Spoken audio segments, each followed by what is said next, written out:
all of our webinars. And the reason for that is just in case you need to duck out for a meeting, or you've got to go pick up the kids or whatever it is, and you do have access to this content.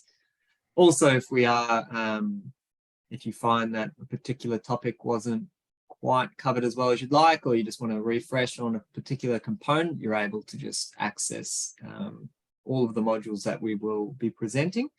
And we do store those on our learning management system, which we'll show you later on today, and give you a brief discussion around how that works.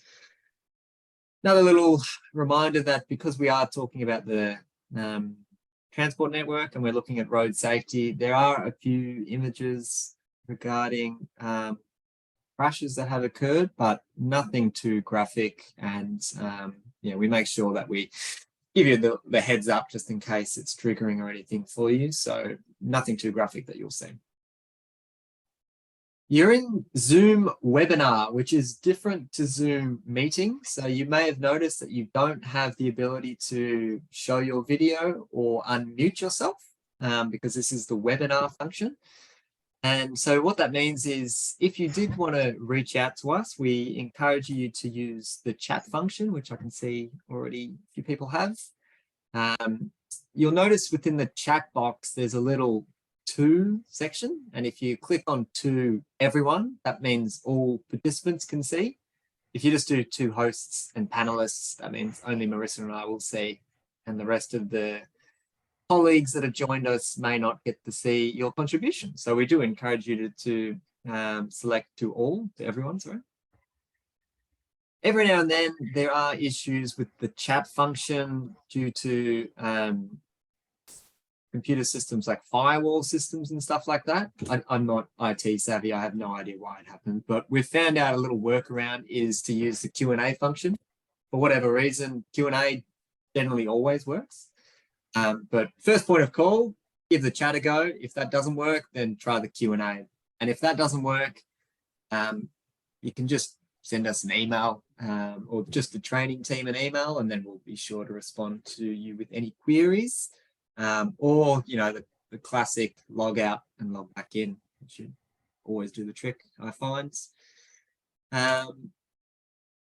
There's also, if you did want to contribute anything verbally, then you are able to raise your hand, and then Marissa and I will see a little notification that you've got your hand raised, and we'll just take that as an assumption that you actually want to turn on your webcam and have a little conversation. So we were able to accommodate that if you wanted to, share your experience on a particular site, or you've just wanted to get stuck into a question in a bit more detail. We do have that availability, so keep that in mind. All right, the learning management system. This is like the online portal where we keep all of our webinar resources, our quizzes, the assignments, everything that you'll need to actually complete this course is on the LMS. You should have already received your login details and have access to this. If you do not, please get in touch with training ASAP, because this is where we are required to mark your progress through this course and ensure that you've met all the competency requirements to demonstrate that you've got the skills to become a safe system assessor. All right, brief little bio. My name is Max McArdle. I am a senior engineer at Safe System Solutions. I am regularly involved in safe system assessments, and I've worked in this space for several years now. I'm on the VicRoads recommended assessors list. I get involved in all types of transport projects, just like the Northeast Link, Suburban Rail Loop, and just other large civil projects, tunneling projects, roundabout design, signalised intersections, etc. I'm also really passionate within the cycling infrastructure space. So I do lots of work within there and recommending design changes to improve cycling safety. So that's a bit of my background. Ken is our principal engineer who will be running the remainder of the modules. And he also he's just an absolute gun at road safety and has been in this space for about 20 years, over 20 years. Started his career within Vic Roads, or the Department of Transport, has been running this training course in particular for over 10 years, as well as road safety auditing, and we've also helped develop the Safe System Assessment framework that we'll be covering off in the module. So incredibly knowledgeable resource, and is able to answer all those tricky questions.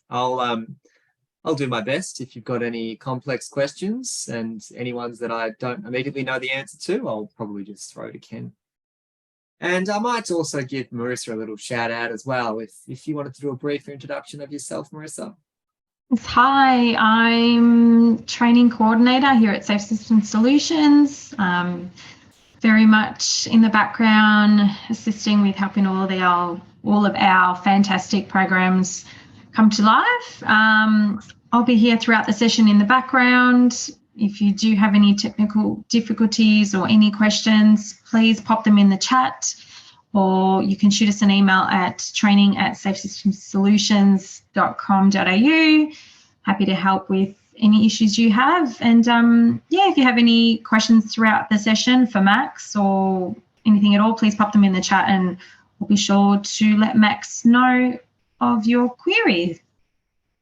Thank you, Marissa. And you've got a wonderful, colourful, bright background behind you. I do, and it's not just because I'm a fan of superheroes.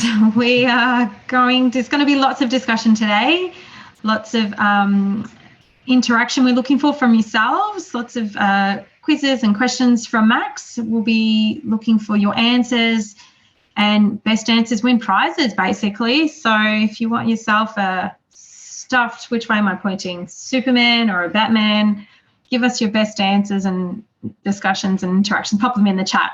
And lots of prizes to be given away, isn't it, Max? That's it, lots of prizes. We also welcome comedy. If you want to just lighten up the morning session, feel free to jot down any jokes. Yes. I'm okay with that. To make sure that we've got your engagement for the next couple hours and for the modules ahead, we do have a little tricky device in place, which is our friend Wally the Wombat. This little fellow will pop up sporadically on a variety of slides, and it is your job to count how many you saw in today's session. So you just need to have a little pen and paper next to you with just keep a tally of how many times you see Wally the Wombat. This one is not included in the count, so you are at zero Wallies so far.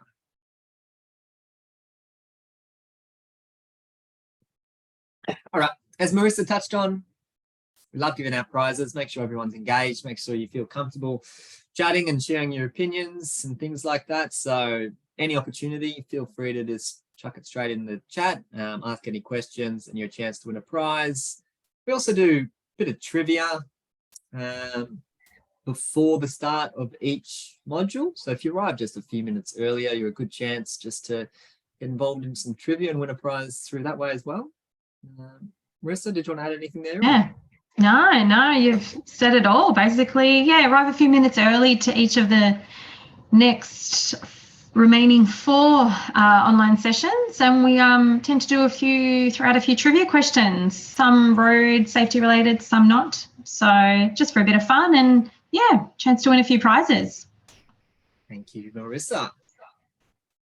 Now, we do have competency requirements for this course. So in order for you to obtain your certificate as successfully completing this course, you will need to attend a minimum of 4 out of 5 of the live webinars. We strongly encourage the live sessions just so you're able to engage and chat with other colleagues that you've got in this forum, as well as ask us any pertinent questions so we can help resolve those issues immediately. Satisfactory completion of all the tasks. After each session, we'll run through exactly what those tasks include, but we've got quizzes and assignments, and there's a little site visit as well included within the scope of the work. We also have an 80% pass mark, which is quite high, certainly much higher than what my pass mark was back in university days. But the reason we set such a high standard is we want to ensure that people within this group, once they achieve their certificate, they are representing the Safe System brand and they're fully aware of, the implications of the responsibility that comes with that, because you are able to, it gives you a certain degree of influence when you're doing safe system assessments and being able to provide advice within reports and things like that. So in saying that, it is a high number, but our goal is for everyone here to obtain that. We want to see everyone pass. We don't want to fail anyone. So if after the first attempt you are struggling to get the 80% pass mark, or you're not getting the answers correct and you're not sure why, please just reach out. We're happy to, go by email and help you that way, or we can offer one-on-one coaching via Teams or phone call or whatever works. We want to make sure that you've got the understanding there and it's nice and solid. We don't want to have to fail anyone. It's a failure on our aspect as teachers if we are failing any participants. So please just reach out if you need. First slide before I get stuck into safe system assessments is how SSAs, and I do just say SSA rather than safe system assessment, it's too wordy. So how SSAs relate to other kind of design reviews within, a design process. So I've got this little Venn diagram to show basically how different things work, but a road safety audit, they have been around for decades within Australia and New Zealand. So they're quite, embedded within our industry. We kind of recognise the importance of a road safety audit and why you need to do them. A design review, this one is very much about ensuring that standards and supplements to standards and guidelines and all those type of technical reports and all that technical information is being adhered to and followed. The safe system assessment is a little bit like both of those things, but it's also got quite a big portion outside of either of those scope of things, where it is its own individual topic or its own individual report. Interestingly, for those in New Zealand, they actually combine a road safety audit and safe system assessment. So they combine those two things and they call it a safe system audit, but not within Australia. So you don't need to worry too much about that. And the last one that I was going to show is just for those that have ever been involved before operationalizing any transport project, thinking about the safety and design aspect of things, or how is that infrastructure going to be looked after? How's it going to be maintained? Do we have access to, change a bolt on this particular feature if we need to, and things like that. So there's a little bit of an element with regards to all of the scope of those reports that I've mentioned, but it's important to note that they are separate entities in themselves. Oh, and DDA audit as well. So that's for those Disability Discrimination Act. Once again, a separate audit, and it shouldn't just be lumped in with any of these others. It should be a separate entity. All right, module 1. So what we're going to focus on today is very much the safe system principles. Appreciate those that have done other safe system training. This may seem a little bit repetitive and maybe incredibly familiar to you, but before we do get stuck into SSAs and how the framework is implemented in projects, it's critical that we have this foundation in safe system knowledge. So we really need to just make sure that we're all at the same level and we've got this solid foundation. We know exactly what the safe system is and how it relates to the transport network, and then we can build up from there. So we're going to be touching on the principles. This fancy word, kinetic energy thresholds, is just another way of saying how much force our human body is able to withstand. We'll have a little bit of a conversation around how the attitudes towards road safety has changed over the years. So the difference between traditional approach and the safe system approach. We'll also have a bit of a conversation around the behavioural issues or road user expectations with the transport network, and how vehicles are really playing a significant role in reducing trauma as well, and really focus on why speed is so critical in achieving our towards zero or vision zero goals. Within each of our jurisdictions, at a state level, we have adopted road safety strategies or road safety action plans, and all of them have this goal of moving towards zero. That's towards zero death and serious injury on our networks. Some of our jurisdictions have actually set goals as to when that can be, when that will be occurring. So within Victoria, they want to halve the amount of people that are killed on the transport network by 2030. And in New South Wales, from memory, feel free to correct me if I'm wrong, in New South Wales, people online they're setting the target of 2056 for no death or serious injury on the transport network. So it's quite ambitious. And because we've got these plans in place that actually stipulate these end targets, it really gives us motivation to ensure that we are not just writing these strategies, but we are, ensuring that our safe system thinking is being put into action, which I think is really, really important. Different jurisdictions have slightly different ways of doing SSAs. So I might just get stuck into Queensland, top right here, TMR. You've got your own matrix and way to risk rates different crash types and things like that. It's kind of done in this Excel spreadsheet, and it's becoming more and more common to implement those things. Hasn't quite been injected across every single project as yet, but particular LGAs are certainly starting to put them into project contract documentation to ensure that they are completed as part of the design. But TMR in particular, you've got kind of a unique template. I'd recommend getting in touch with, I've just forgotten his name, but I can give you a contact up in Queensland who will be able to provide you that. New South Wales, they require SSAs done at feasibility, functional and detailed design stages of all Transport for New South Wales infrastructure projects. So that is quite an ambitious milestone to be trying to achieve.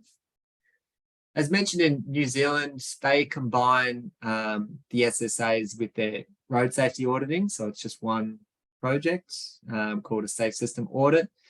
And there's particular programs that require a safe system audit.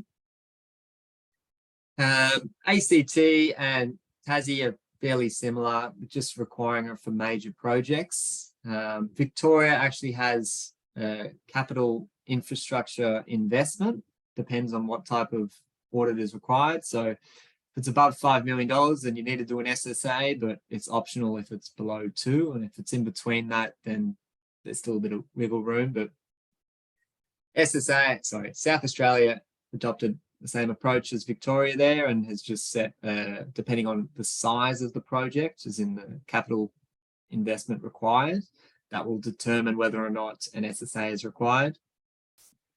Western Australia, going about things in their own way. I don't have a lot to report on there.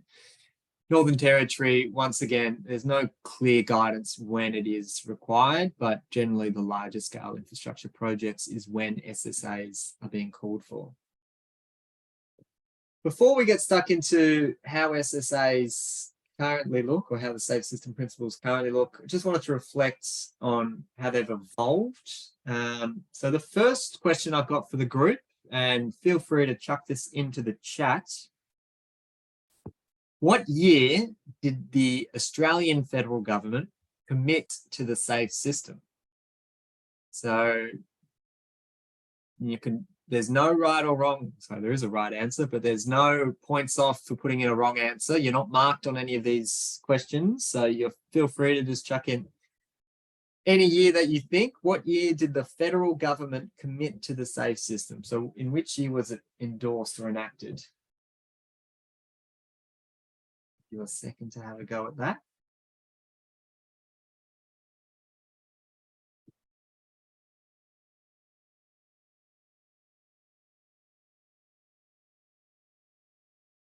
Max, while we're waiting for those guesses, we do have a question. Yep. SSA's a safe system thing, or is Safe System Solutions just a provider that trains people for SSAs alongside other companies? So the term safe system assessment, like we didn't invent that or anything like that. Austroads has a safe system assessment framework. So our company name just happens to be Safe System Solutions because we provide solutions within the safe system framework within the world of safe systems. So it's not like a product that we're just trying to sell and just be like, you should do this. It's it has been kind of endorsed and accepted at a federal and state level. Thanks, Max. We've got lots of guesses that have come in. We've got years ranging from, well, a whole lot of years. So what's the answer, Max? The year I'll give out a prize to is 2004. So I'm not sure if we've seen that one come through, Marissa. Yeah, we do have a couple of people. Well, you got prizes coming your way if you guessed 2004. So yeah, it's actually been nearly 20 years we've had the safe system endorsed within our transport industry at a federal level. Obviously, it took a while to then get accepted at a state level and then filter down through the LGA level and things like that. But it has been around for a long time. And when it first came into effect, it looked something like this. This was the figure that was presented within the first safe system report or framework document. And it was acknowledging right in the middle here, and apologies if you can't read that writing, it's quite small, but it says human tolerance to physical force. So acknowledging that we as human beings can only withstand so much force before we are unable to, before we break or we succumb to serious injury. So that was smack bang. That's the most critical. That's what we're going to put right in the middle. That's how it was initially developed, which, you know, makes sense. It's thinking about the limitations of the human body. Around this initial statement, we've got safer speed, safer roads and roadsides, safer vehicles. So all of those things marry up to what we've currently got within our safe system principles, which I've got on the next slides. But the one thing that was missing from this initial, first glean of trying to define a safe system was we haven't touched on road users. So if we've got a transport network, but we don't have road users, then all of those other points become kind of irrelevant, not very pertinent at all. So it became tacked on at the end of this idea of we require alert and compliant road users. And many see that as the biggest failure of this initial rendition of defining the safe system, because we regularly do not see alert and compliant road users. In fact, every day people are making mistakes on the road network. And to assume that we are always going to achieve alert and compliant road users is naive and frankly unachievable. Instead, we should be empowering our system to cater for those mistakes, to be strong enough to acknowledge that, you know what, people are going to get behind the wheel when they're distracted, or they're going to check their mobile phone, or they might drive under the influence, or whatever it is. But that doesn't mean that they deserve to lose their life. And that doesn't mean that they deserve to be seriously injured. So having that there outside of the initial circle as kind of a standalone thing quickly enabled road safety practitioners a couple of decades ago to just quickly focus on, well, victim blaming essentially, which is, well, what was the driver doing? What was their behavior? How come they weren't paying attention? It was their fault. Let's move on. We couldn't have done anything about that, which is not at all the philosophy that we've got within the current shape and look of our safe system. So here's just one example. We've got different jurisdictions display it a little bit differently, but it's basically the same messaging. So within the middle, we've got human bodies are vulnerable, acknowledging similar to the previous one. We have a shared responsibility. So it's not just the road user's responsibility to act safely. It's the responsibility of us as people that are actually designing and maintaining and looking after the transport network. We actually have the tools required to ensure people have a safe journey. And we have a responsibility. We owe it to them that they are entitled to safe journeys.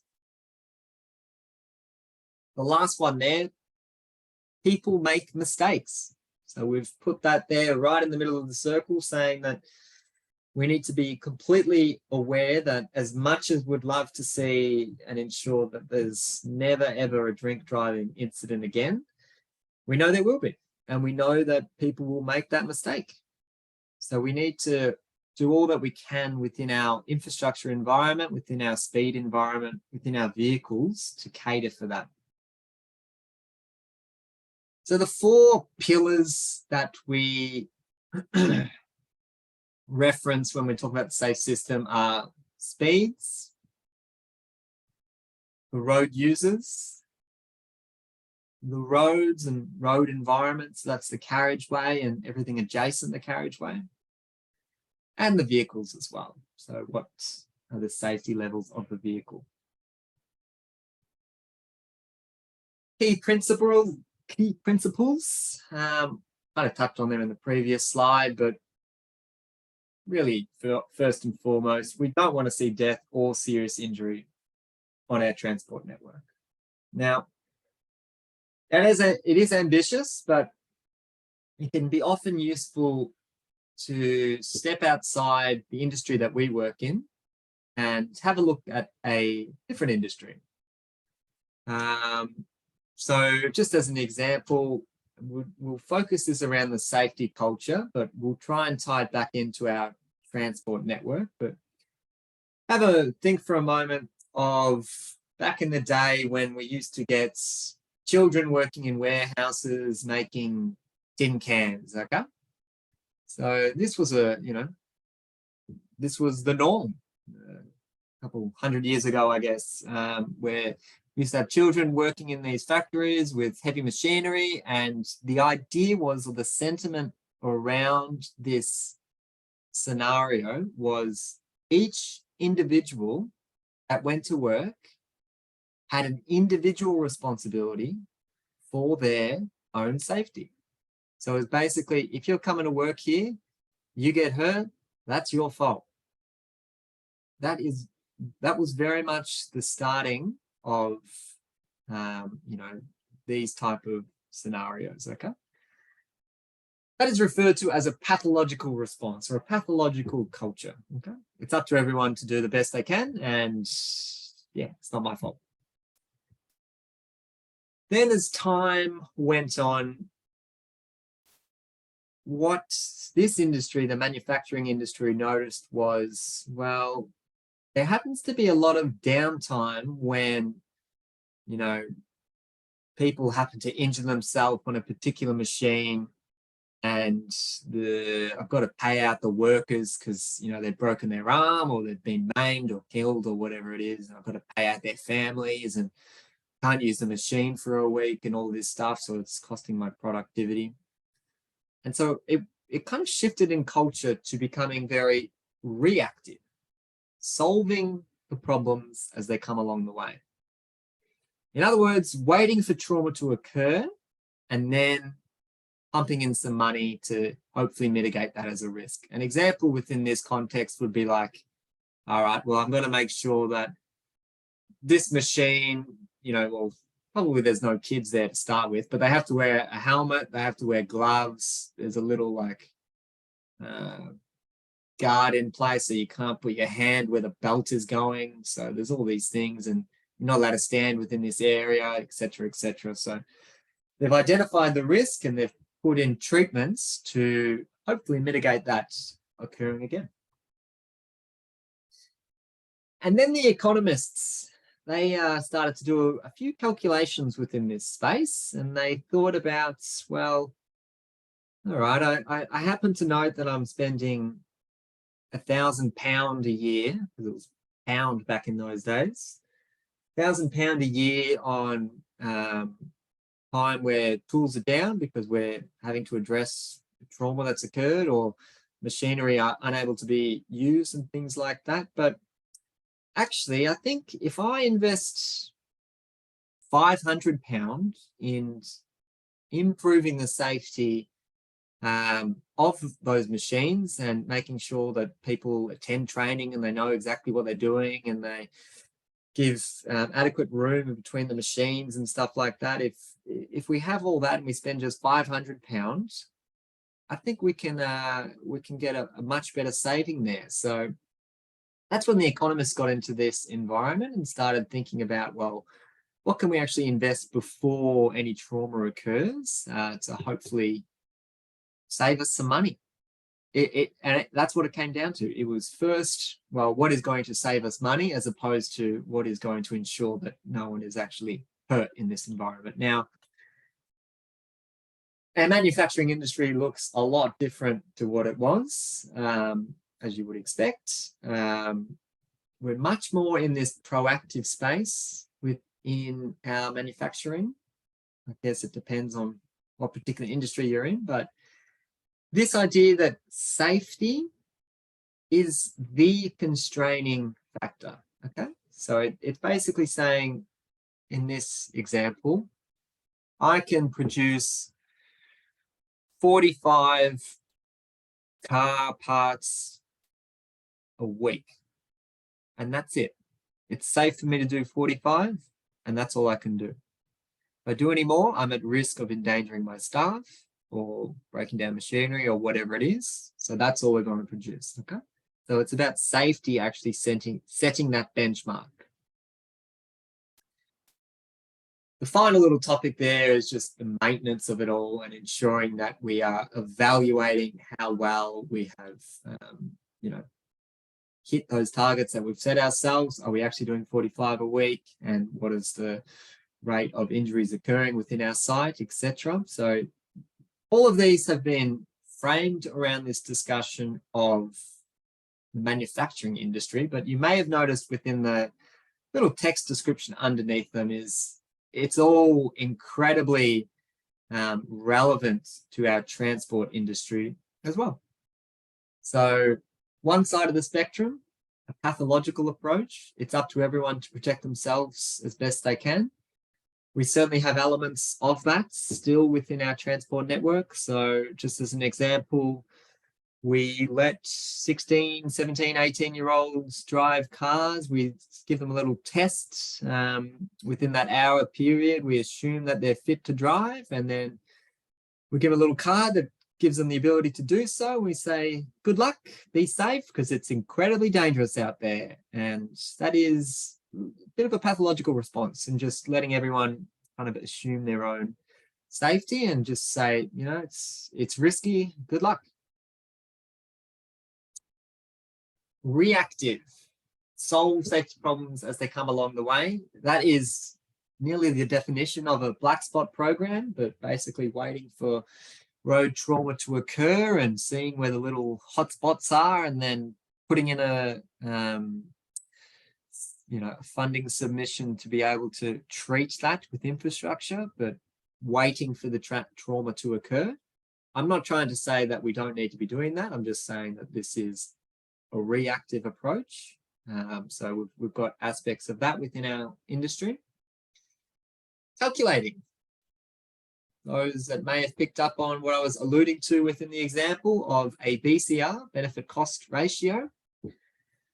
That is still how projects get the yay or nay. When we're asking for funding from state government or federal government, we provide a BCR, but basically to implement this roundabout, it's going to cost $3.5 million.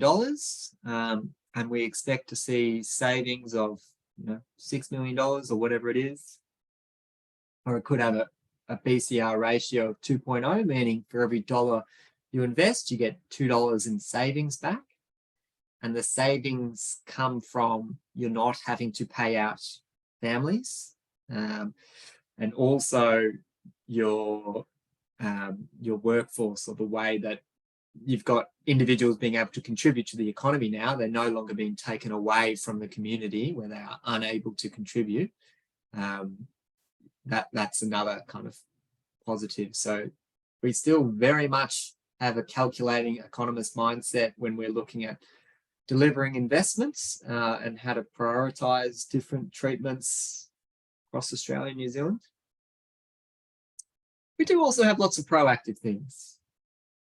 One example being safe system assessments. So what we're doing today could be regarded as a proactive means to address trauma, particularly if a safe system assessment is being completed kind of at a concept design stage, or just an infancy of a project.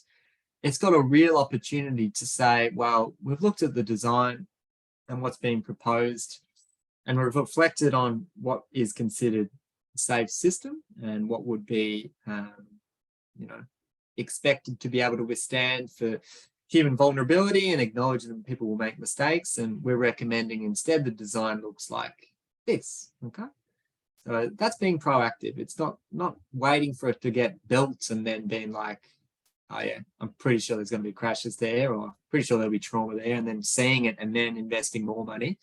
It's coming in early, recognizing the design and how it can be improved for safety, and then hopefully seeing that translate into tangible projects.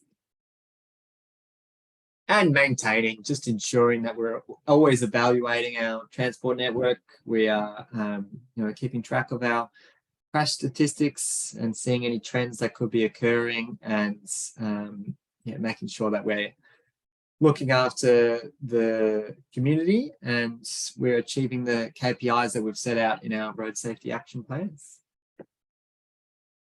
All right, Marissa, I've got a poll question, if you wouldn't mind launching for everyone, so I can have a drink. Sure, absolutely. Module 1, poll 1. That should have popped up on your screen. Perfect. So question number 1, which of the following is not a key principle of the safe system? That's question number 1.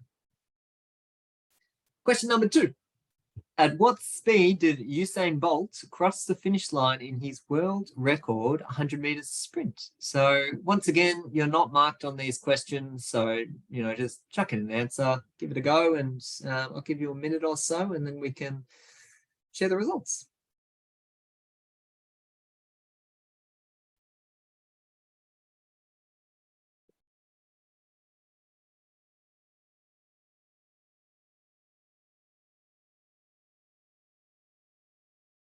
You're throwing in a trick question there, Max, with Usain Bolt.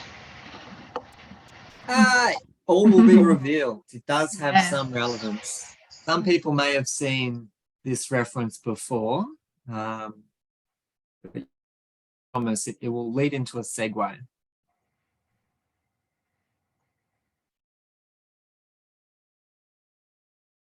I'll give it another 30 seconds there. A few more people left to vote.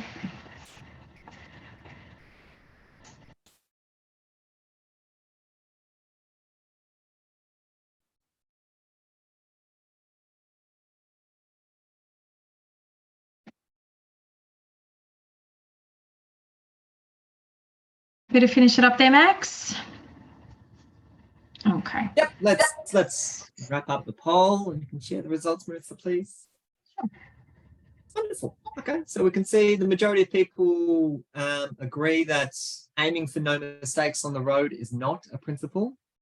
Of course, we'd love that, but people are going to make mistakes. I've already made several mistakes just in this webinar. So we make mistakes every day, but we shouldn't cause serious injury or death because of it.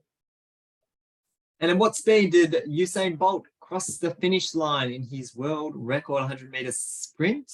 50% were correct there with 44 kilometers per hour. So incredibly fast. And as I said, it will make more sense why we're talking about the Jamaican sprint champion in a second. But just wanted to share these curves here, probability of fatality and speed.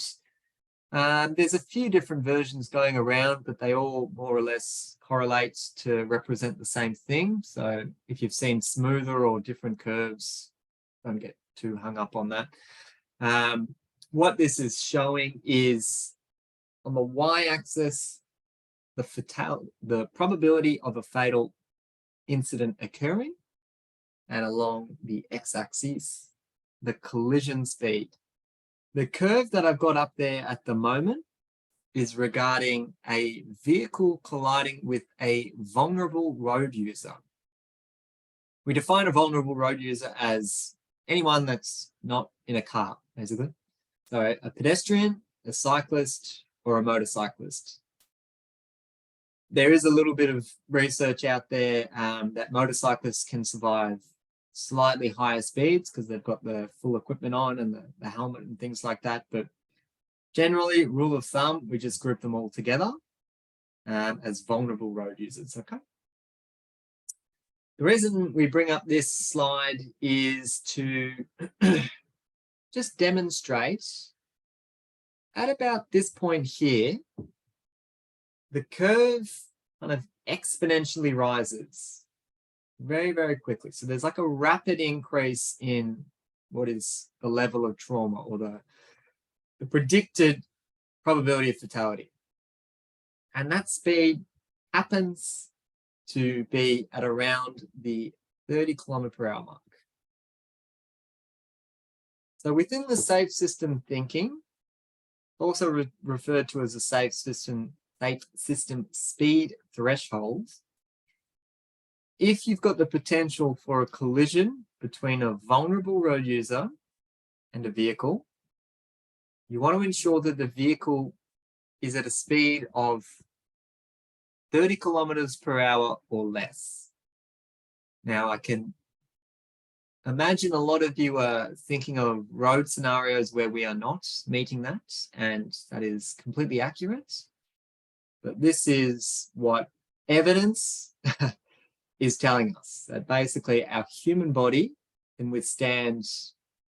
likely withstand 30 kilometer per hour crash, but as soon as it's getting higher, it's not looking good for us. So if we're able to keep speeds within that realm, we're much more likely to see a reduction in road transport trauma. Now, Usain Bolt, if he was running at 44 kilometers per hour, so around this mark, and during his sprint, and there happened to be, a fixed object, let's just say a 2006 Toyota Corolla parked at the end of his lane, and he just went crash straight into it. So he was traveling 44 kilometers, crashes into it. Would he survive? Well, according to this graph, the average person, there's probably a 60% chance that they will die, but Usain Bolt is not the average person. He probably would. He's a hulk of a man. He's got plenty of muscle to look after him, and he's probably got an ability to recover quite quickly. So the important thing to note is these graphs that you will see, and they're referred to very, very frequently, they take a average person, I suppose. So they look at, what is the average or global individual risk to that fatal probability. and applies that. So it actually also looks at children, looks at the very, very elderly who are much more susceptible. It doesn't look at an individual that, you know, like Usain Bolt, that could be able to withstand those forces perhaps a little more tolerably. Marissa, any questions that have come through? We do have a question regarding probably a couple slides ago. Should enforcement be or will be part of the culture? Okay, yeah, we do. Enforcement certainly plays a role. And we do have a few slides within this module that discusses, I suppose, the role that they play, but we are unable to assume that enforcement is, you know, going to be able to significantly impact the level of trauma that we're seeing, purely based on resources and, you know, what would be available and what would be ready to the community be willing to spend on resources within that space. So it's not something that we're saying enforcement is the one, you know, key thing that we need to be investing in to ensure that we're getting reductions in trauma. Get rid of Usain Bolt there. And I see just another question there coming from Andrew. Can we define what average represents in the fatality probability? Yep. So it is just looking across the way that these curves were originally calculated is looked at pedestrian or vulnerable road user trauma that have occurred in different speed environments, okay? And it plotted out all the individual crashes like this.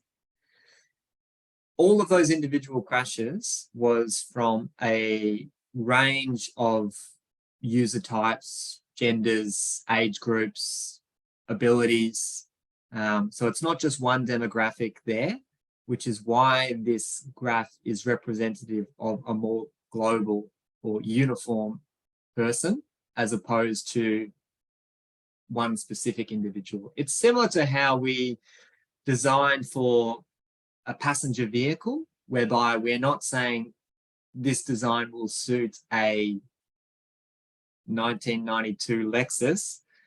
Instead, we've got general dimensions of what a vehicle looks like, with general swept parts that they can follow, and we do all the designs based on a general car. So it's got that kind of similar philosophy to it.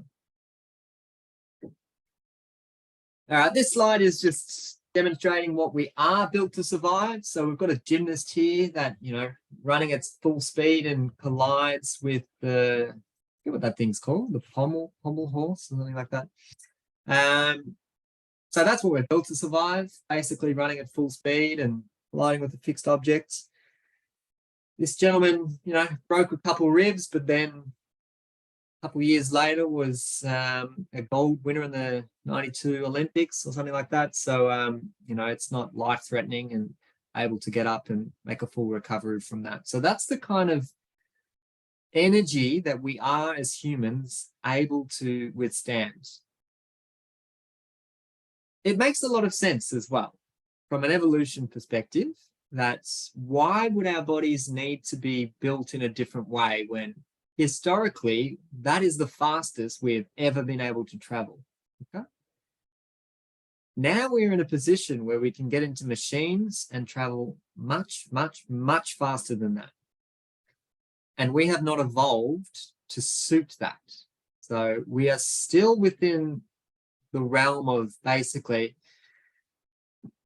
you can survive what you yourself are able to move yourself at. It's quite an interesting thing. So even when you get very old and you're unable to move as fast, that then becomes your new, what you are able to withstand as, you know, the accepted tolerances before you're going to succumb to serious injuries. So it's quite interesting. So basically the fastest that you can run is likely what you'd be able to withstand, and anything above that, you should be pretty concerned.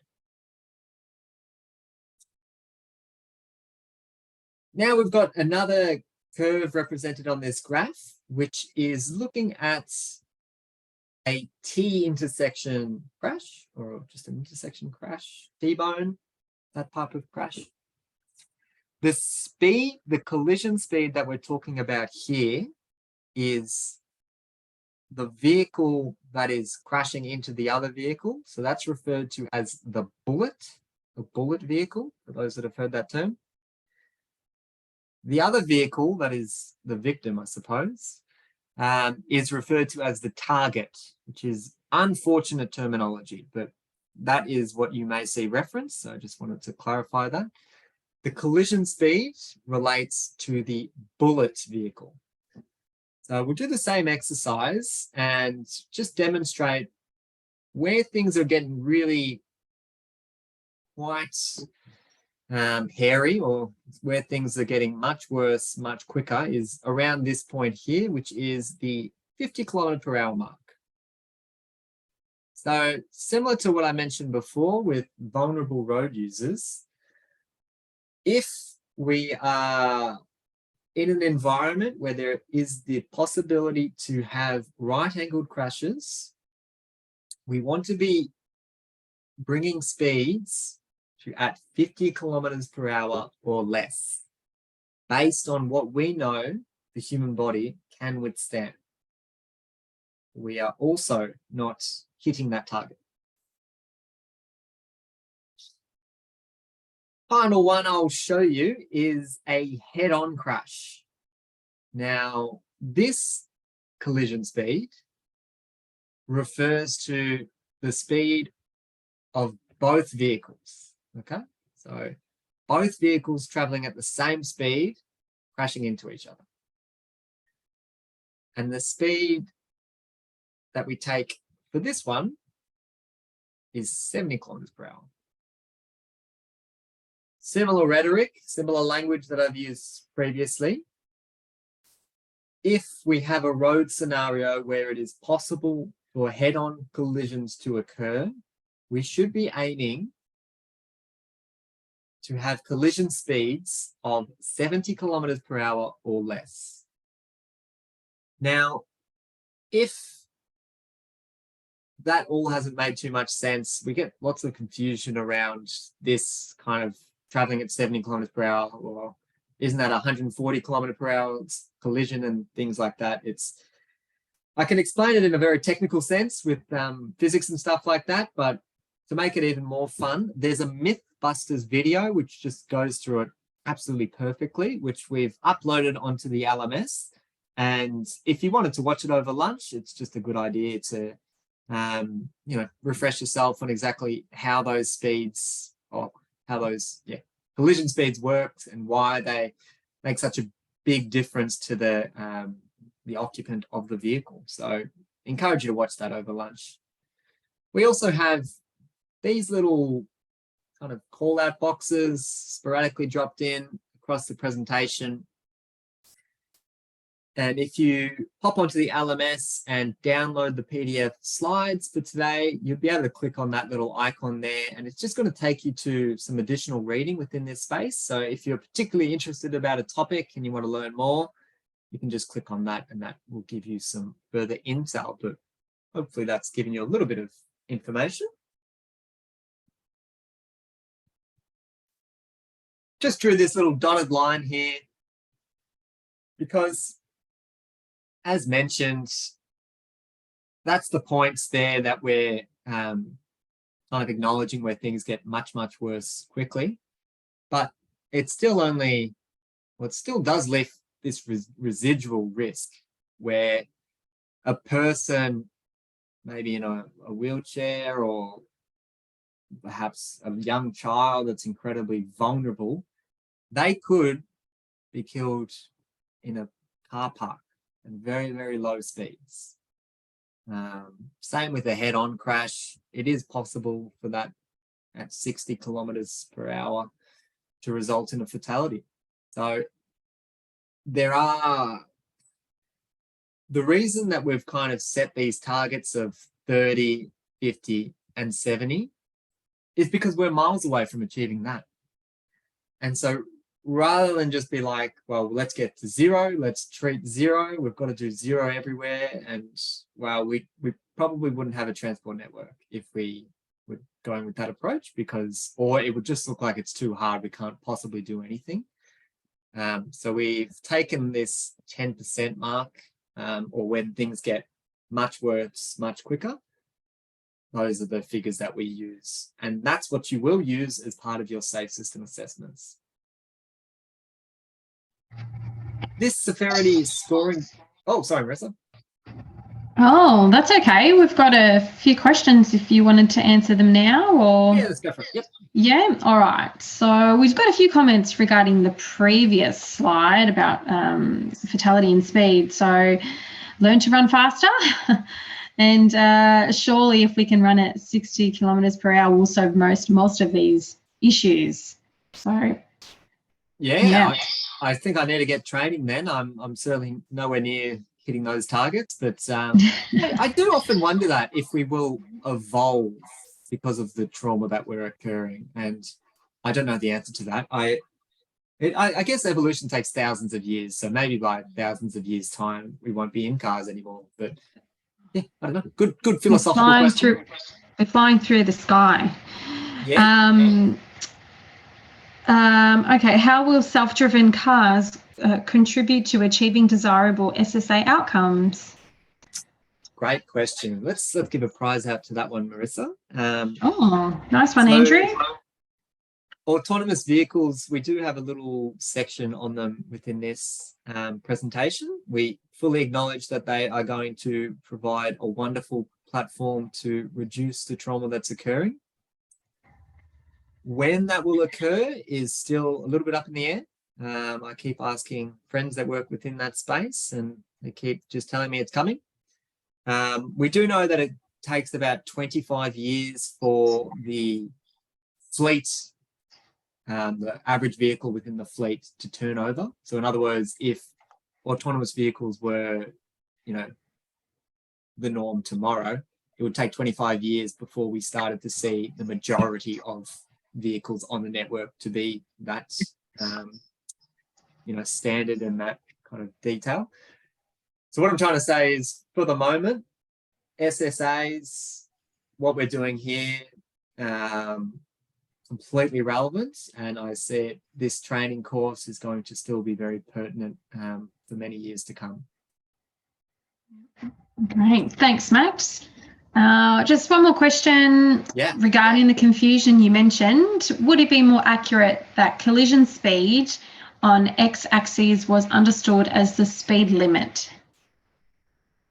So that was tinkered around with. The issue with doing this as the speed limit is we know that there's always a difference between what is the operational speed of that environment and what the speed limit says. Moreover, there's some 50 kilometre per hour speed limits where people are traveling under, could be traveling at 40, and there's some that could be traveling much higher at 60 or 70. So we don't necessarily see speed limit as the best proxy to be able to use on this axis, because there is such a variation in what people are actually traveling at. Great, thanks, Max. And Ross has just given us a handy piece of information. TAC did an ad about evolution a few years ago. Google Graham on your lunch break to give that a go. What a spoiler alert there, Ross. We've got Graham as part of this presentation. So let's give Ross out a prize. That's good. Good foreshadowing. Great. Thanks, Ross, and thanks, Max. No worries. I've got a few more slides and then we'll have a little break so you can have a stretch and things like that. This scoring sheet will become a lot more familiar once you've gone through the SSA process. We're just putting it in here as a little bit of a note, but on the y-axis are different crash types, and x being the speed, the collision speed. And then there's just a spectrum of when things get much, much worse. So 4 is the highest number you can give. It'll make a lot more sense once you get stuck into the SSAs, but just putting it there as a little note for this stage. I'll have a quick conversation around this change in the shift of thinking. So this research done back in 2003 by a PhD student, basically they looked at thousands of different crash records that have occurred across Australia and New Zealand, and tried to very high level categorize them into different, very different themes, I guess. One of them was the crashes occurred due to driver error. Okay. One of them was the road failed the driver, the road environment, and one of them was the vehicle. This is a very traditional way of looking at crashes that are occurring, and immediately it's very easy to see, well, the driver has the biggest circle there, so I'm going to put all my money to make sure that drivers have more education or there's more enforcement or whatever it is, because they're the biggest issue. But it's actually kind of leading into that victim blaming territory, which we're trying to step away for. And instead, within the SAFE system, we acknowledge when there's a crash that has occurred, it is the system that has failed. So we're not trying to be like it's, one individual component of the system. It is the system, all of it. It is the driver, it's the vehicle, it's the road environment, it's the speed.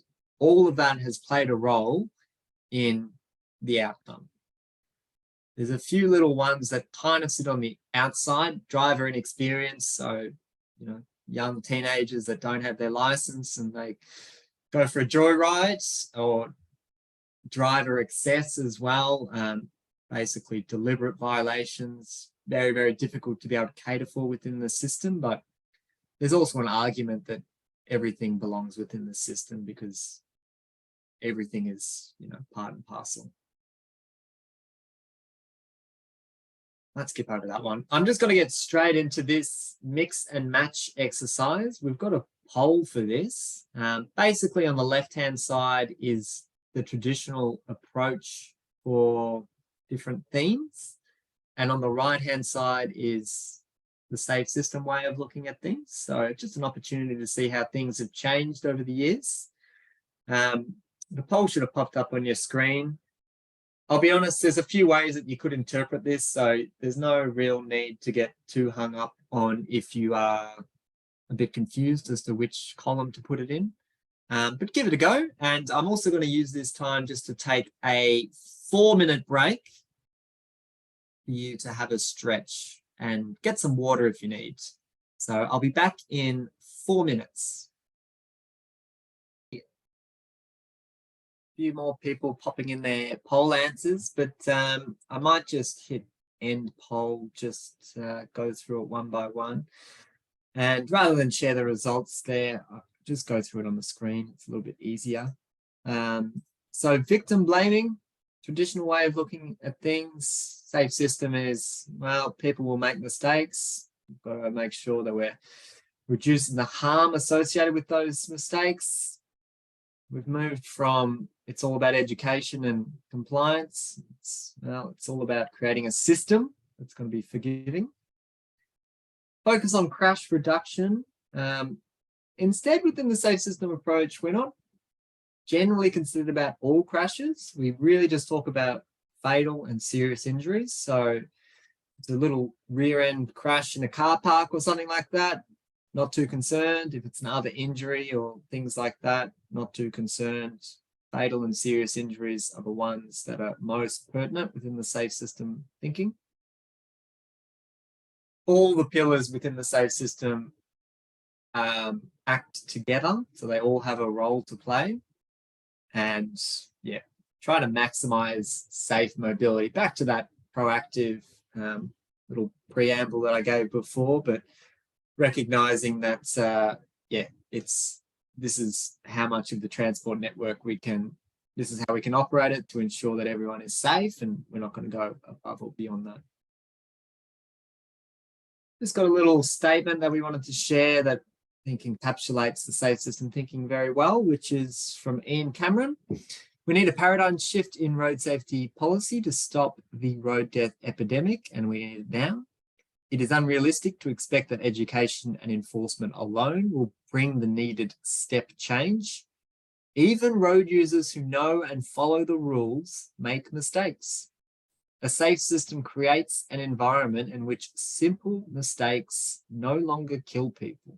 Okay, so it's really just trying to provide a very wonderful definition there of the safe system and how it's not just about focusing on the road user and, you know, if they weren't completely alert or compliant, that's their issue. It's the system needs to cater for those mistakes.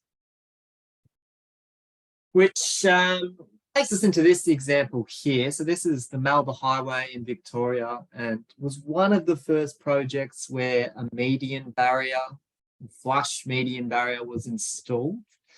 I'll throw this over to the chat as well. If you could put into the chat any suggestions you can think of that the project team may have had challenges with. So why do you think this project would have been difficult to implement? Just having a quick look at this cross section here. So yeah, any observations or anything from your own experience about why implementing a flush median barrier within this rural environment could be challenging to get the project funding and to get it implemented?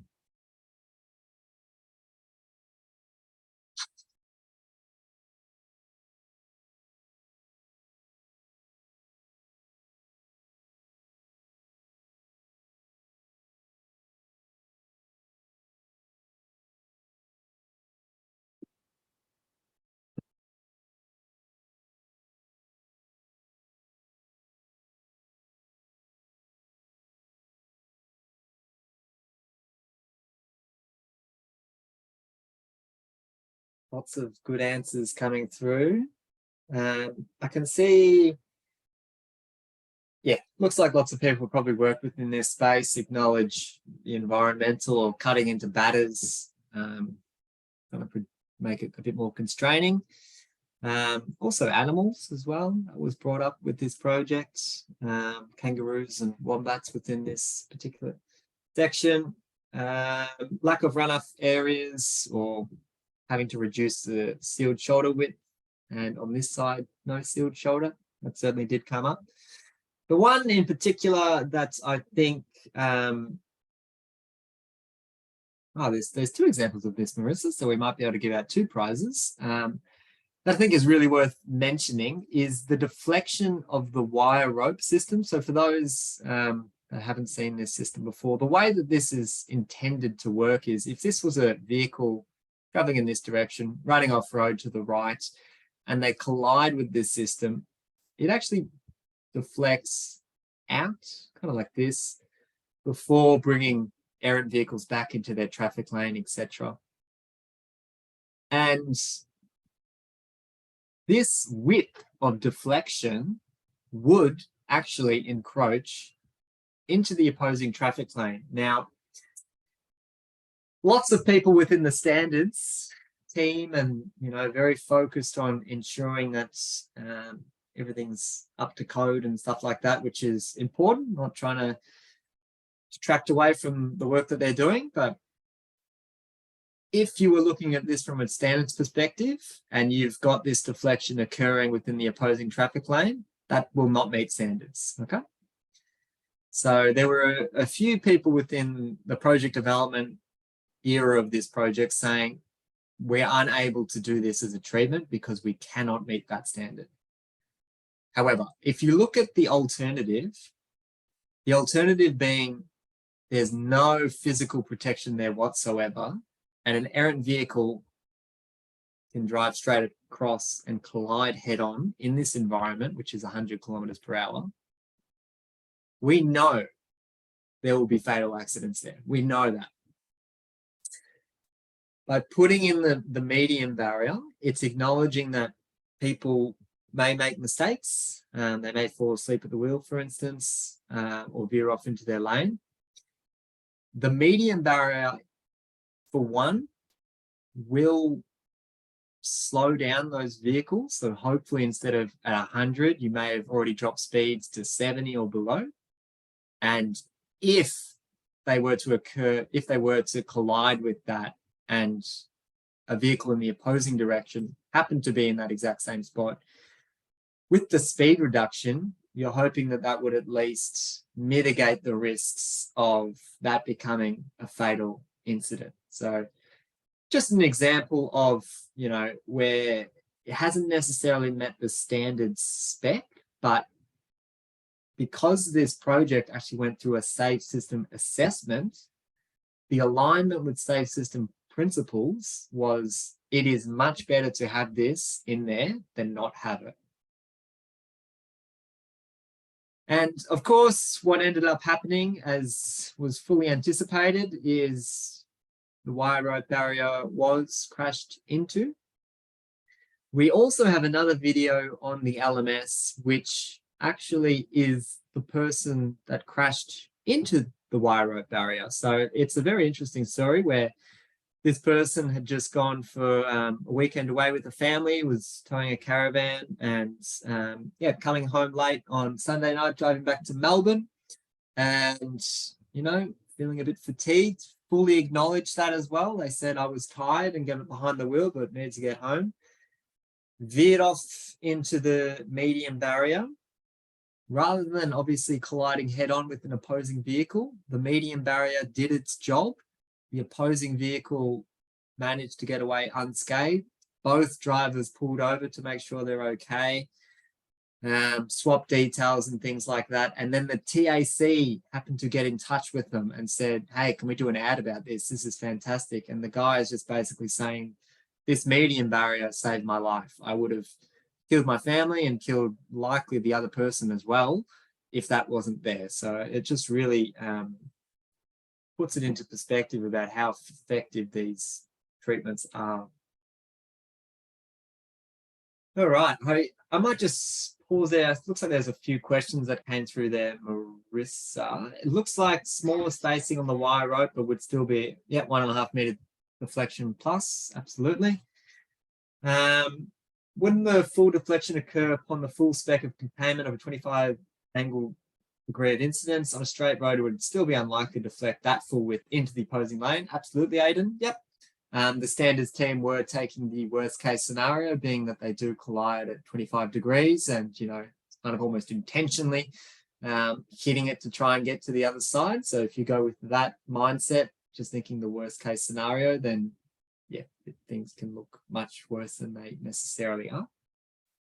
Concrete barrier as an alternative could have been used. The reason, I suppose, it wasn't investigated, well, costs would have been one.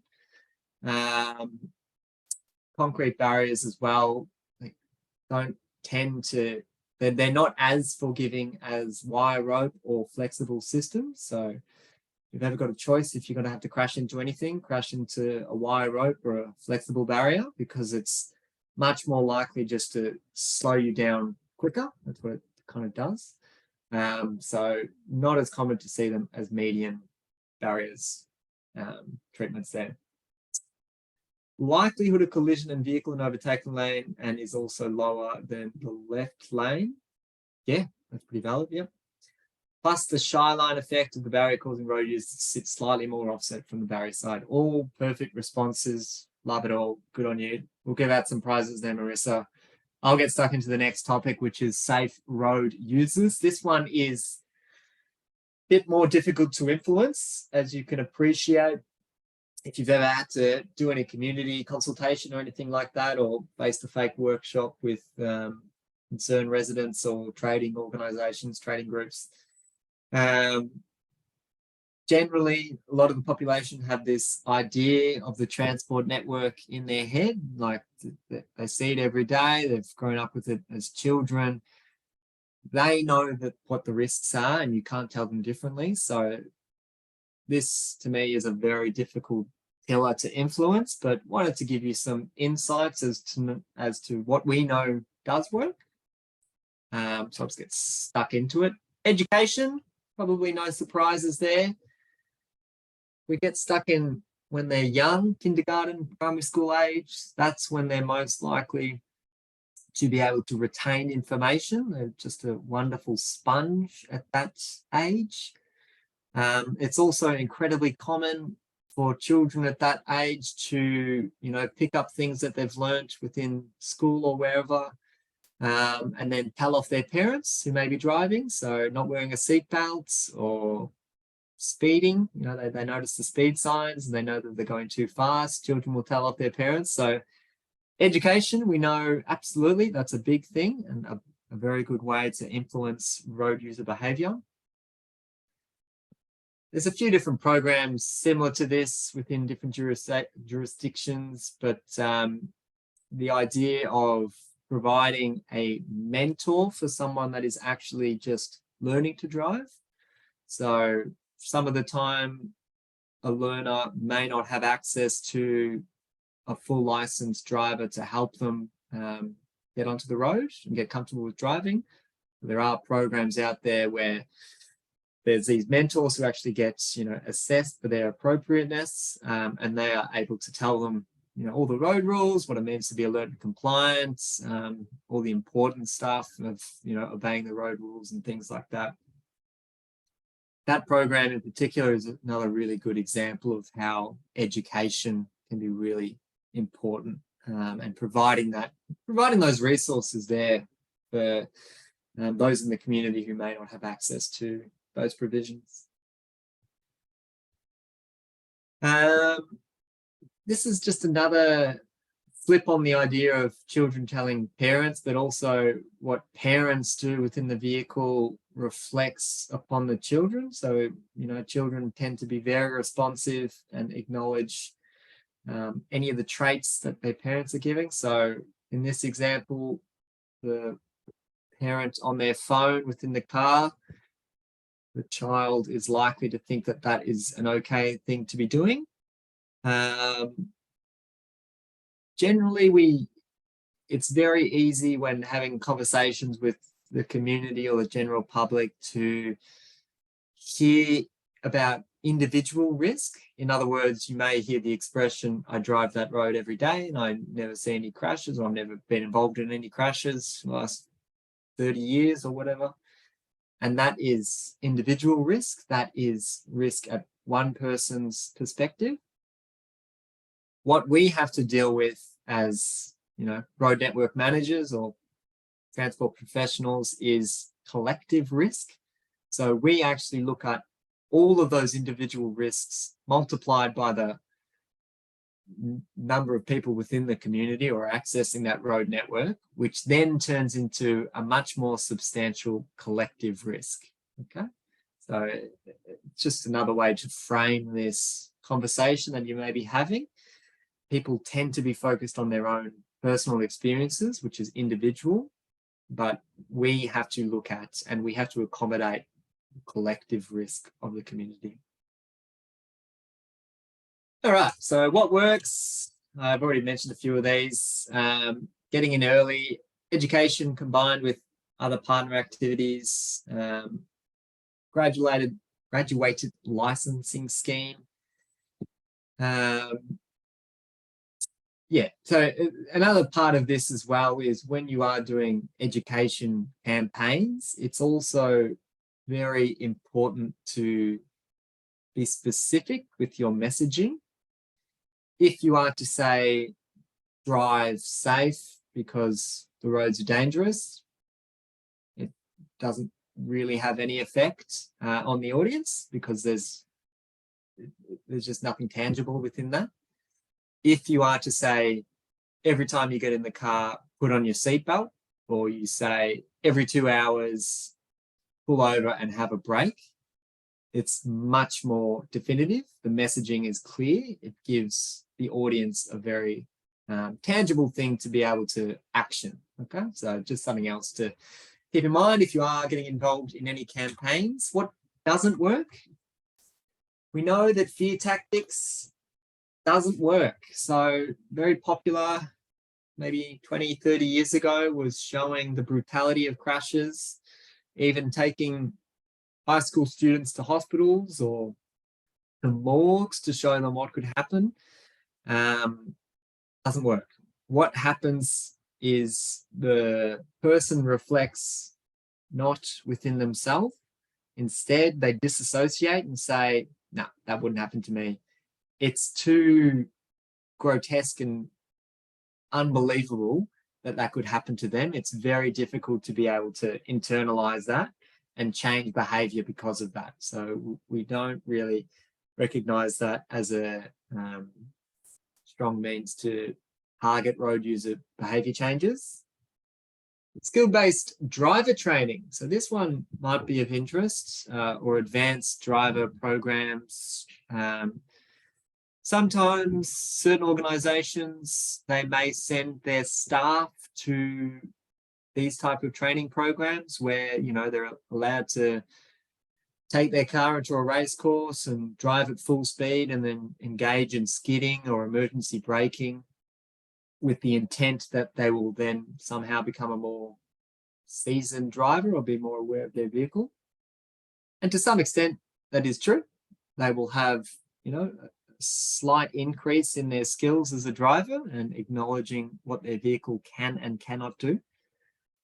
But what also comes with that is a massive increase in appetite for risk. So before going to the course, you know, just driving around and acknowledging that the transport network is pretty scary and got to be compliant and everything like that. After going to the course, much more likely to engage in risky behaviors. So, you know, there could be a gap in traffic and be like, yeah, I can hit that, let's do it. And just not making it. Much more likely to be engaging in high speed activities as well, and hooning behavior and things like that, based on the thrill of the activity that was received. And also engaging in things like skidding and turning around corners at speed and stuff like that. So skill-based training is actually well researched to offer a negative safety outcome. Okay, it's actually more likely that you'll be involved in a crash after you've gone to one of those training courses than before it. So something to keep in mind of if you're thinking of sending your kids there, I would say don't. One-off events, it does need to be, you know, a continual reminder. It can't just be, a singular event. People don't really remember things like that. Driver simulation, I might just asterisk that now for the moment, saying that it doesn't work. I would actually expect, as simulations get better, I don't think we're too far off, and you would actually sit in a real car that is just housed in a warehouse, and everything around you is just VR and it looks exactly like the transport network. I think once we get to that stage, that will be an incredibly good way to help train, you know, young drivers or people new to the jurisdiction that aren't familiar to the road rules. I think that would be incredibly important. But for the moment, we're not really there, and driver simulation tends to have more of an effect of, let's just drive fast and it'll be fun. Yeah, car racing clubs, go-karting, things like that, and only basing things on information. Just got a question there in the chat. Is the evidence for these types of approaches working, not working, anecdotal only or from surveys, or is there data that reflects these outcomes? All of this information we are sharing is based on research, so we are not sharing our own opinions or anything like that. The skill-based driver training in particular, I can't remember the exact paper at the top of my head, but there's there's plenty of research out there that will back that up. So if you are interested in a particular aspect of this, feel free to flick me an email and I can get you the details and you can read the report in full. Andy Garcia, how about emerging technologies, adaptive cruise control, lane assist, are they proving beneficial? Let's give Andy a prize there. I might let Ken answer this, because I've heard two schools of thought here, whereby it makes people less engaged with their vehicle. in that, you know, if you're able to take your hand off the wheel and let your car kind of do the steering for you a bit, then you're more likely just to be looking out the window or not necessarily focused. And, you know, if it's driving by itself.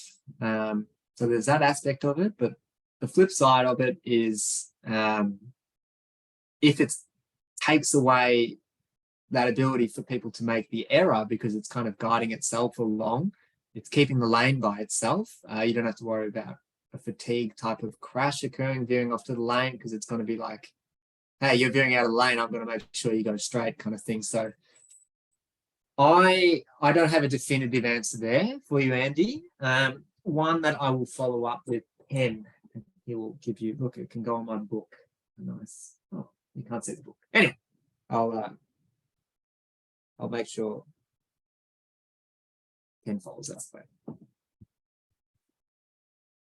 Oh, Ross. Newark has evaluated LKR, the lane keep assist, and found it reduces crashes. This has led to the change in ADRs mandating the technologies. Okay, there we go. Looking at how crash risk evolves over time, over your experience as a driver. On the y-axis here is just the number of crashes occurring. Within that learner's stage of life, actually really, really low. Okay? You've got someone next to you who is monitoring your performance, ensuring that you're obeying road rules and, you know, providing advice and things like that. Having that mentor there clearly has a very big effect on your ability to then engage in any risky behaviors, and also just, you know, keeps you focused on the task at hand. So that's when you do have someone in the car with you. In your next stage of driving, so this is obviously Victorian, but it is applicable across the jurisdictions. Red P plate means you can drive by yourself. There are limitations with what type of car that can look like, but as soon as you get your red P plates, significant spike in your level of risk, okay? Becomes much, much more likely that you will be involved in a collision. And that is, you know, you've just been given these beautiful freedoms, and it's very common to abuse that. And it can also just be, yeah, you don't have that same mentoring opportunity and someone isn't keeping you in check and all those types of issues. As time progresses, you'd start to trend more and more downward, you know, the crash risk reducing, but you actually never get back to this wonderful stage as a learner driver where you are generally the safest because you've got all those controls in place and your driver beside you is looking after you, and you're probably incredibly nervous and want to make sure that you're doing everything correctly. Even after 8 years of driving, it continues to just plateau where it never gets to that level of safety as your starting beginner years. So just an interesting little tidbit. Encouragement. We know that people love a bit of praise. They love to be, you know, told that they're doing good work. So if we can incentivize them, you know, you can even pay them for doing the right thing kind of thing. We know that actually works. An example of this is actually in Sweden. They had this speed camera lottery, it was called, where they set up a speed camera. Anyone going over the speed limit, they got a fine. The revenue that was gained from all of those fines was put into just this big bucket. And then all the vehicles that drove through that exact same location who were compliant with the speed limit, they went into a lottery ticket to win that bucket of money and different prizes and things like that. So really positive spin on things, because it's really common to hear that, you know, speed cameras are just revenue raising and things like that. But this was a program which was just, you know, flipping that on its head and saying, no, we generally just want to ensure that people are aware of the risks of speeding. We want to acknowledge that if you aren't speeding in the area, you know, that's exactly the behavior we want to hear, and here's some prizes to go with it. So really cool idea from the Swedes, Sweden Speed Lottery, if you want to Google that. As I mentioned before, advertising about a specific behavior, so not just a general drive safe or anything like that. Comedy, really good way of engaging with people. We tend to remember funny things, and we tend to change our behaviors based on funny things. So that's why ads tend to be quite funny. And yeah, just trying to change the culture of victim blaming and things like that. Oh, there's another question in the chat. Would you also have low exposure? The amount of time driving by learners and would be much less than Ps or fully licensed drivers. It's a good point. From my understanding, that was based, so that wasn't vehicle kilometers traveled, which would have helped to make that, I suppose, more reflective of the general environment. That would have just been taken over the crash periods, what crashes are occurring, and what age group or demographic do those specific users fit within. So it potentially could have been a better way to demonstrate that crash risk, but I'd be pretty confident in saying that it would show similar results. Here's an advertising campaign that was done in South Australia. If you said, you know, you make mistakes, slow down, no, people wouldn't have a bar of that. They wouldn't believe that. Instead, acknowledging other people make mistakes. Okay, yeah, I agree with that. Other people are not as clever as me. Much more likely to be able to engage that way. Here is the alluded to Graham. Graham is the ideal human body to be able to engage with our transport network. And as you can see, he doesn't look particularly human. So that is within the Melbourne Museum. You can go and check out Graham. And there's also some cool interactive games whereby, you know, you can implement, you know, lower speeds and barrier systems and other road safety treatments. And Graham starts to transform into something that looks more and more human. Okay, so really trying to sell that message of the bodies that we currently have are not designed for our transport network. That's what we would need to look like. Enforcement is a couple different ways that you can look at it. There's this idea of being a specific deterrence in that point in time at that location, you're able to pick up on road user behaviors that's, you know, breaking the road rules, so alcohol or drugs or speeding or whatever it is. So it's got that very targeted approach, but there's also a general deterrence, which more feeds into this visual presence, whereby if you are used to seeing, you know,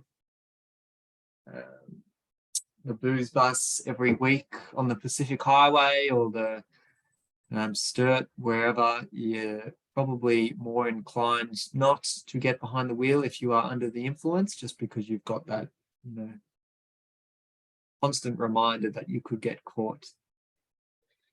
You can see there's another, we seem to have a lot of Andrews in this group. Is the low risk for L-platers based on professional driver assistance or just a family member who may pass on bad habits? So the previous slide I showed you was not professional mentorship or anything like that. It was just general, whoever was the learner's, you know, driver at the time. So yeah, not one specific subset of that demographic. It was just learners at large. Enforcement, really cool way to do the enforcement is through the use of point-to-point cameras. So taking a photo of a vehicle and then 10 kilometers down the road, take another photo of the same vehicle, and you've calculated it should take 4.5 minutes, but this person's done it in 3.5. Well, it's probably because they've been speeding. Really clever way to, I suppose, monitor speeds over a longer distance, not just in a single point in time. Shelley, are the average speed cameras only aimed at heavy vehicles? So depending on which jurisdiction you are in, I believe New South Wales, that's the case. In Victoria, it is all vehicles. So depending on where you are. Regarding enforcement as well, for repeat drunk driving offenders, installing an interlock. This is a really sophisticated way of dealing with the risk. Previously, it would have come down to punitive measures to punish the individual, which could be like impounding the vehicle or setting a massive fine that it's unlikely they'll be able to pay or something like that. And the issue with that approach is if you were to take the vehicle away from the individual, and so they may not have access to work, they may not have access to go and pick up their kids or go and get the groceries or whatever, you've basically created an environment where it could be spiraling that person's life out of control. So it could have made the outcomes that much worse by removing the freedom of being able to travel within the vehicle. So instead, this interlock device acknowledges that, well, hey, we've noticed that you've got issues with drink driving. We're going to target that specific risk. So you always have to blow into this device before you can start the vehicle, and thereby, catering for that specific risk as opposed to just removing the freedom altogether. Really clever solution. You can actually do a similar thing for those that are regular speeders. So for those that are regularly engaging in hooning behavior or things like that, once again, rather than impounding the vehicle, you would be able to set up, if this key is ever used within this car, that means it can only go to the speed limit. We've got vehicles that can read the speed signs and they know which speed zone you're in. So it can actually physically limit the vehicle. Another idea of just, providing a sophisticated solution as opposed to just, trying to remove all of the risk altogether and potentially creating much worse community outcomes. So we have actually had this technology in cars for 10, 15 years. This is actually Ken driving the work vehicle. I recognize Ken's watch. But that's the screen there telling him that he's in a 100km/h zone. That software can also produce a report to say when the person was potentially going over that limit, for how long, etc. This technology has been around for ages, and we really could be tapping into this and using this as a means to not get to the enforcement stage, but try and reduce those behaviors that we don't want to be seeing. All right, I've gone through those points, so I'm not going to reiterate them. I'm just going to get straight into safer vehicles. One means of assessing safe vehicles is through the ANCAP star rating system. Basically, ANCAP do a whole bunch of crash tests and then put lots of different sensors on the crash dummy in there, and if it survives, then you can get 5 stars. If it suffers a serious injury, then you'll probably get 4 or below, and etc. etc. Here's another question for the group. They do this side impact collision test as part of the ANCAP process. What speed do you think the vehicle is thrown into that point hazard? What speed do you think that collision occurs? And to be able to pass the test, that dummy needs to have survived.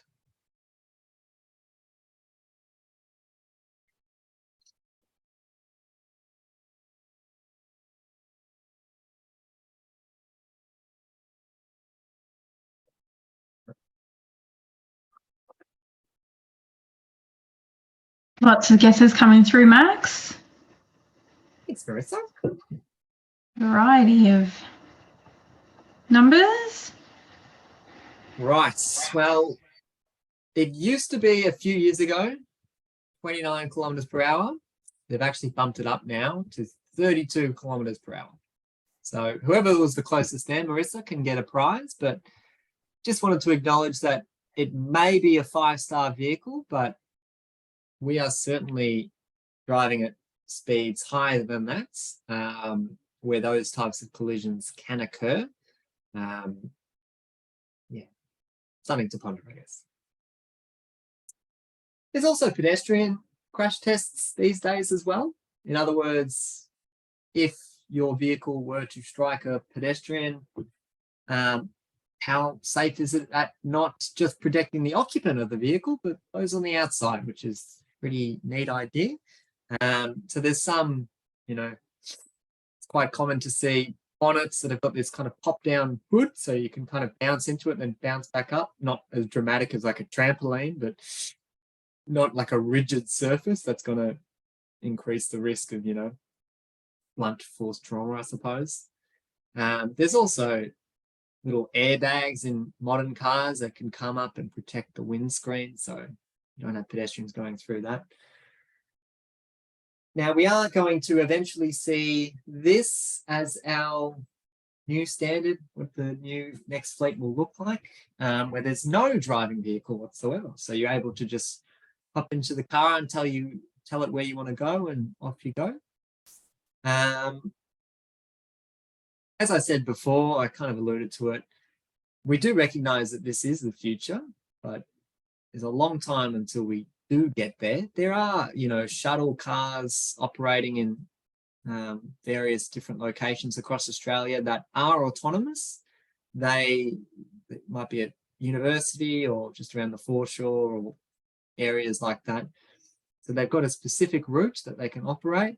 They're generally at speeds of about 20 kilometers per hour.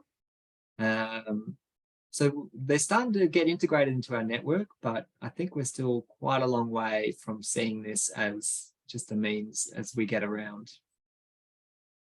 I might leave that video there, actually. Instead, I'll hop into safer speeds and just have a quick conversation around speed and braking distances. So along the y-axis here is how long it takes to stop a vehicle, and along the, that's x, along the y is the travel speed of that vehicle. So just as an example, if you're traveling at 60 kilometers per hour and there happens to be a hazard, or we'll just say a person 45 meters away, and you happen to just notice them, you slam on the brakes, you probably will get pretty close to hitting them. You might just touch them, okay? If you go 10 kilometers faster, so you're traveling at 70 now, and they're still 45 meters away, you will hit that person at 46 kilometers per hour. So it is not a linear relationship between your braking distance and the travel speed that you are driving at. Okay? It's not linear. It's why we continually say, small reductions in speed can really impact the level of trauma that we're seeing. And another one to kind of bolster that argument, for those right into mathematical notation or any physics works, I guess, change in fatal crashes relate to the fourth power of relative change in speed. It's x to the power 4. For those who don't comprehend that, that's just Latin, that's completely fine. What that is actually saying is small reductions in speed have a big impact on the probability of fatalities or serious injuries, okay? So it's not a linear relationship. It's not a 1-to-1. Go up 1 kilometer, it's 1% more likely. It's and it also works the reverse way. As you get higher changes in speeds, the higher the risk of crashes occurring. Now, everyone has a different opinion on the way that we speed zone across our jurisdictions. This was a survey done many years ago now, but for Tasmania, but is representative really of community sentiment. Lowering the current speed limits would reduce the crashes on roads. You've got over 50% there saying that they don't think that's true, which is quite alarming. If you rephrase that to say lowering the speeds would reduce the severity, more people are willing to understand that. That makes a bit more sense. We often refer to speed as being the silver bullet within the safe system world, or within the road safety realm. This has actually been adopted within the Austroads guide to road safety, where to have a safe road transport system, okay, we've got biomechanical limits that the road user can tolerate, how vulnerable the person is. If we then feed that through what the vehicle is, what the road and road environment is, what the road user is, so we filter it through all those. Regardless of any of those, if you pick a safe speed, you have a safe road transport system. So it is incredibly important and plays a critical role within this space. The analogy that we use here is, it's not all about just we need low speeds in all of our environments. In fact, you could look at a racetrack and can see that that is an incredibly good example of safe system principles working. Road users are incredibly alert and compliant. Vehicles are maintained to an excellent standard. The post-crash care, so if a crash were to occur, ambulance and first aid is available on site immediately. High speeds are permitted, but there's also infrastructure all around the track to ensure that there's runoff areas and there's flexible tires and things like that to catch motorists so that they're not just colliding into a tree or anything like that. So it's not all about we need lower speeds in every single environment. It's ensuring that the speed matches that environment.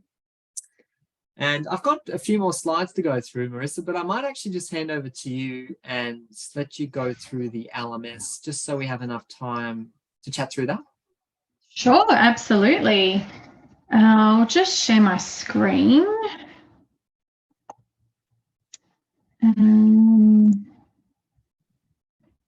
Hopefully that one works. Can you see my screen now, Max? I can. Fantastic. So this is our LMS. Hopefully most of you have had a chance to log in and have a browse through. If you haven't, please get in touch with me if you are having any issues logging in. We have some pre-course content and video here. If you just 10-minute video there, you can have a watch through. We've got some resources in this folder here that you can have a browse through. Possibly some things that Max has referred to during this webinar today. So feel free to have a browse through them. In Module 1, you'll find a copy of the presentation that Max has taken you through today, a copy of the slides. In Module 1 videos, we've got a few videos that, again, were mentioned in today's webinar that you can have a watch of. So please feel free to have a watch of those ones.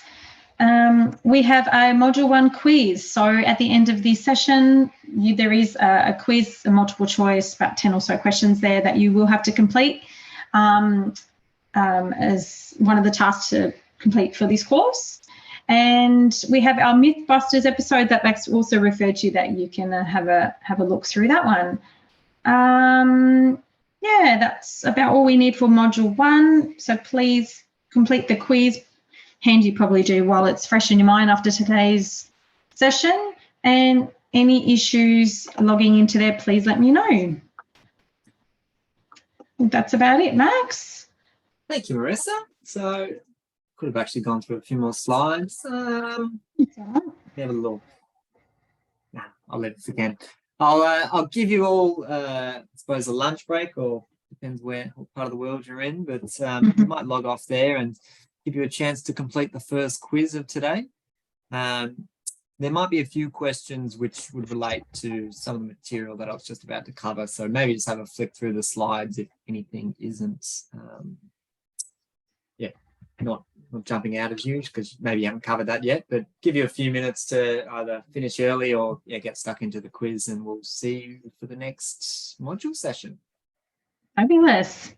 Thanks, Max, and thanks, everyone. Enjoy your day. See you later.